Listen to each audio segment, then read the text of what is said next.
क्योंकि जो उनका नारा था उस नारे में एक स्पष्टता थी, लोगों को समझाने का भाव था। वो था एक देश में दो विधान, दो प्रधान, दो निशान नहीं चलेंगे। केवल यह राजनीतिक वाक्य नहीं था, यह भारत की आत्मा की पुकार थी, भारत की आत्मा की पुकार।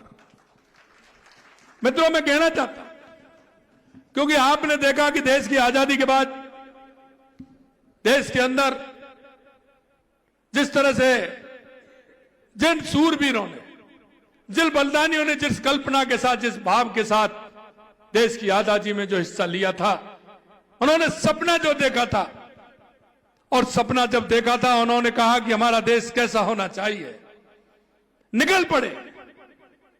देश में जो क्रांति का दौर आया, देश के अंदर राष्ट्र के प्रति जो भाव जागा, क्योंकि हम हजारों सालों की गुलामी से जूझ रहे थे।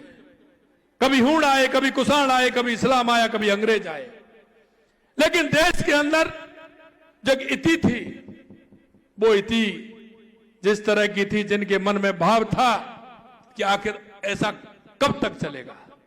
उन राष्ट्रवादी लोगों ने कहां उन बलिदानियों का मैं नाम लूं, उन्होंने अपने आप को समर्पित कर दिया।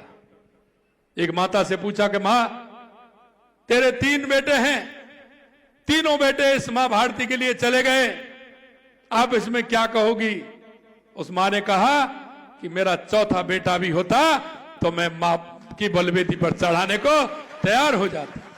इस तरह का जो जज्बा उनके अंदर था। मित्रों, मैं कहना चाहता हूं कि यह जज्बा के माध्यम से डॉक्टर श्यामा प्रसाद मुखर्जी जैसा बताया, एक होनहार, उन्होंने देखा 1943 में बंगाल के अंदर जब अकाल पड़ा था, उस अकाल को लोगों की त्राही मच रही थी। उन्होंने उस अकाल में गांव-गांव जाकर के, शहर-शहर जाकर के उन लोगों के उदर पूर्ति का काम किया और सबका सहयोग करा करके लगातार 4 साल तक अकाल पड़ा। उसका निदान भी उन्होंने आजादी से पहले उसका किया था। मित्रों, मैं कहना चाहता हूं, देश की आजादी के बाद जब सरकार बनी, उस सरकार में वो उद्योग मंत्री के रूप में उनको बनाया गया था।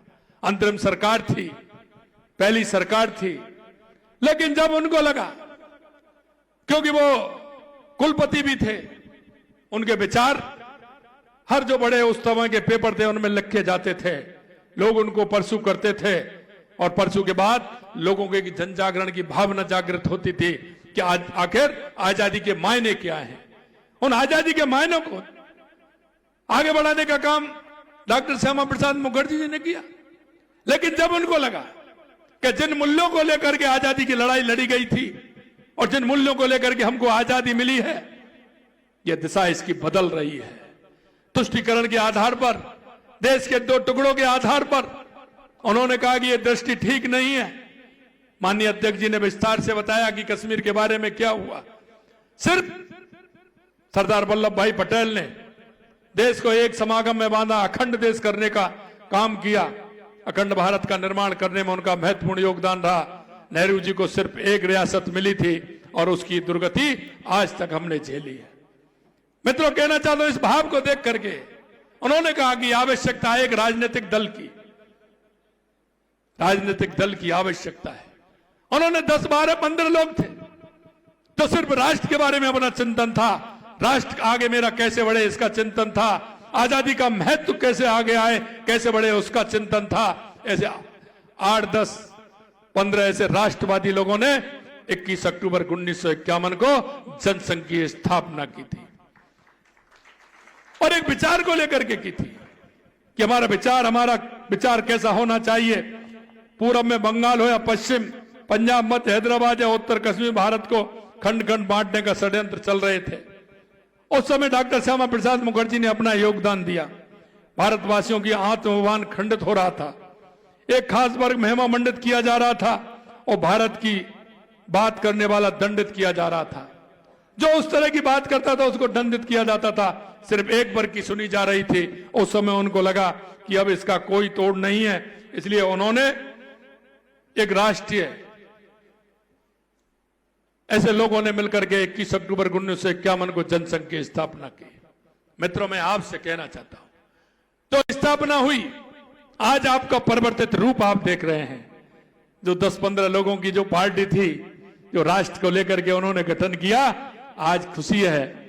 कल माननीय अध्यक्ष जी, जो 14 लोगों की थी, आज वो 14 करोड़ की पार्टी बन गई है। यह सच्ची श्रद्धांजलि माननीय डॉक्टर श्यामा प्रसाद मुखर्जी को होगी। आज उनका लगाया हुआ पौधा बट वृक्ष हो रहा है। और मैं आपसे एक बात और कहूंगा मित्रों, लेकिन वो नीम की ईंट जिन्होंने काम किया, कभी मन में यह विचार नहीं था।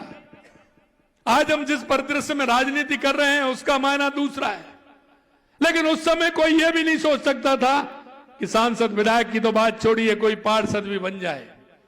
कहीं चुनाव की कहीं दूर दूर तक कोई ऐसा नहीं दिखता था, लेकिन उनके अंदर जो राष्ट्रवाद का जज्बा था उसे लेकर के वो चले, और चरे बेती आप देख रहे हो जिस तरह से उन्होंने काम किया।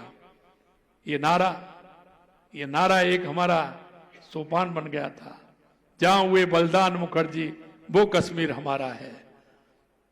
धारा 370 हटाओ, राम मंदिर बनाओ, ये संजीव नारे हैं।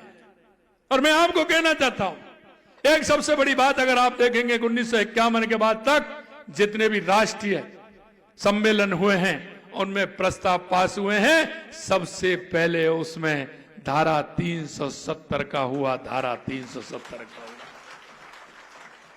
65 में राम मंदिर का। 65 में जब राम मंदिर का विषय आया तो 65 में राम मंदिर को उसमें डाला गया कि हमारा राम मंदिर का निर्माण हम करेंगे।